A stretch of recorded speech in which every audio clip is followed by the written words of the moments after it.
Hello mga stories, welcome back sa ating channel. So, pag-usapan natin to tungkol ito sa ano. Ito tungkol ito sa Reddit na to. Essential ko lahat yung mga bad words dito pero natawa ako bigla dito. Ito, sa lahat na nagmamarunong sa tennis. Sabi natin, kakagigil lang yung mga nagko-comment sa YouTube about sa ongoing game ni Alex Ayala. Tut nyo, baka kahit hawak pa ng racket, hindi nyo pa nagagawa. Natumba si Alex. Oh, sasabihin nyo na umuwi na lang. Sasabihin nyo na talo na, pagod na. Tinatawanan nyo pa. Laro muna kayo ng tennis, baka isang set hindi kayo tumagal. Sobrang laking achievement yung naabot niya. Ngayon baka na rin never nyong maabot. Please, unahin nyo na ang utak nyo bago yung mga daliri nyo. So, yan. Alam mo si Alex Ayala, siya yung parang di ako nagkakamali, parang hindi ko sure kung sino yung na first ever na tennis player na ito tayo, trivia muna tayo. So ito yung kumbaga siya yung the greatest Filipino tennis player is si Felicissimo Ampon. Siya yung 1920 October 27, 1922 to October 7, 1987. Ito yung tennis player from the Philippines. He is considered to be the greatest Filipino tennis player in history and only 5'3" tall and once considered. Siya yung greatest tennis player dito sa Pinas.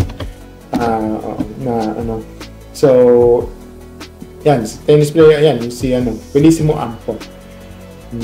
Tagal yan siya, greatest tennis player. Minsan si Tali, Cecil Mamit, Eric Taino, sila yung mga ayan, ngayon tinignan ko na namatay siya nung October 1997 na age of 76. So yun, kayo niya yung mga ito yung nanalo siya ng Wimbledon Lake Championships ng 1948, yung trophy niya ng 96 players. Ayun, diba? 1952 sa French Open, sa Roland Garros. Yun,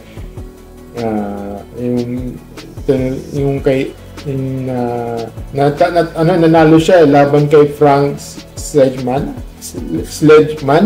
na reach a final Scottish Championship, losing diba? Yun, so yun. Ito hindi lang si Felicissimo Ampon, pwede si Francis Alcantara, Trent Duey, Raimundo Deiro, ayan, si Mami, Johnny Alcia, Alberto Lin Jr., kasi so forth. Ang daming tennis player na hindi na parang hindi na ma-mention, hindi na papansin. Nakakalungkot ang isipin na na bakit yung sa ngayon ito si Alex Ayala,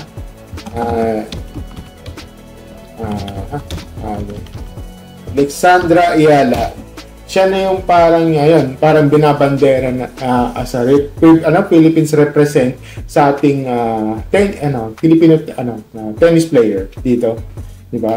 Ngayon upcoming May ata kasama na siya sa since kasama siya sa top 100 o kung alam ko lang, o top 10 ata siguro.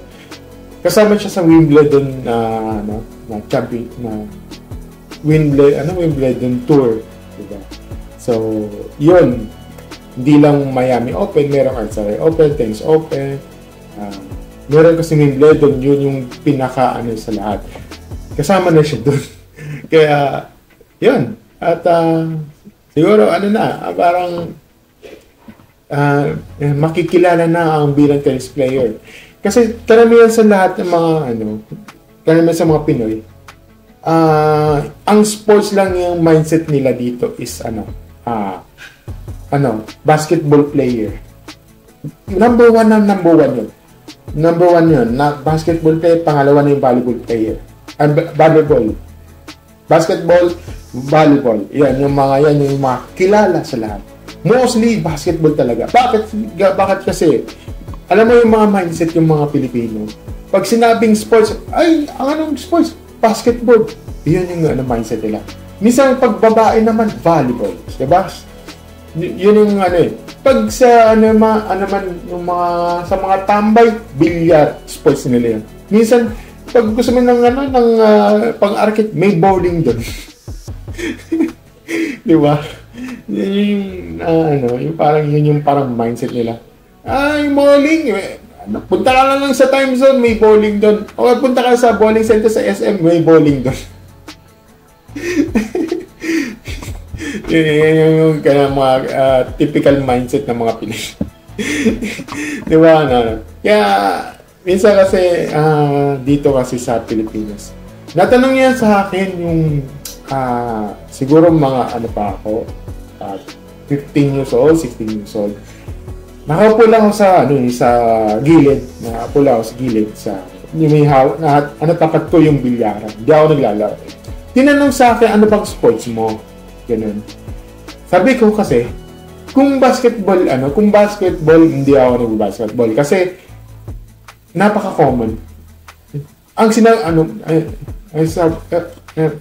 sinagot niya sa akin, talagang common naman talaga ang basketball eh.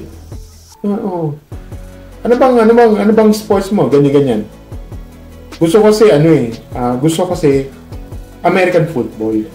Yung football talaga, yung number 1 sa US. Sabi niya sa akin, kung football, wala kang makikitang football dito. Hindi naman hilig sa mga hindi sila hilig sa mga football eh. Basketball lahat ang alam nila dito. Kaya doon kami, basketball. Oh. 'Di ba? Yan doon parang na-down yung sarili ko. Noon na-down yung sarili ko na bakit ganun yung mga mindset nila na kung parang nagiging go with the flow sila, 'di ba? Nakakalungkot no? Kaya minsan o kaya at saka nga pala pati baseball. Baseball, minsan nanonood ako ng mga sports sa ibang bansa lang, 'di ba? Minsan sa UAAP pero hindi napapansin. Minsan napapanood ko sa Varsity Channel sa Signal. Mayroong baseball doon, mayroong softball, gano'n. Yun. Softball ng gano'n. Hindi napapansin ng iba. Hindi nako-coverage siya sa free channel, yung ganung player. Minsan yung football soccer, minsan go with the flow. Yung kung naalala niyo yung Filipino yung Ascals, isa na sila na ngayon, parang wala na, hindi na parang wala na sa hype. Kasi nasa trending Hindi katulad sa basketball, volleyball. Trending yan hanggang ngayon. Pero for me, hindi ako sumasabay sa ganyan.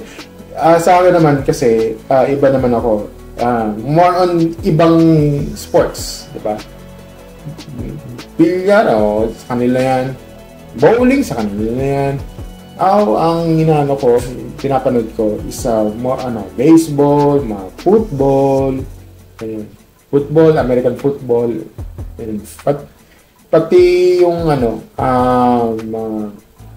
yung rugby, hindi yung rugby sa tabi-tabi. Iba yun. Basta ganun.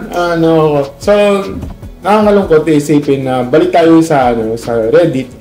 Ayun, parang iba kasi talagang dinadown yan. Alam mo naman sa mga tao ngayon, ilahan pababa. May mga tao talagang ganyan. So far, ang advice ko lang, let's support sa ating natin si Miss Alexander Ayala. Siya yung nagiging siya, parang Philippine representative natin dito sa ating sports na tennis. So sana naman meron tayong team na sa baseball, may team represent naman kahit NFL man lang, 'di ba? Na merong Pinoy represent doon. Kung malaman ko yung Pinoy represent doon, ako, my God, ako doon, medyo proud Filipino, man. Kung meron man lang Pinoy represent doon sa NFL, 'di ba? Yun lang naman ang masasabi ko. Sana super lang tayo. Okay? At sige, thank you. Yun lang naman ang masasabi ko. Diba, like, share, subscribe sa ating channel and click notification bell sa ating bell. Thank you and see you next video. Bye!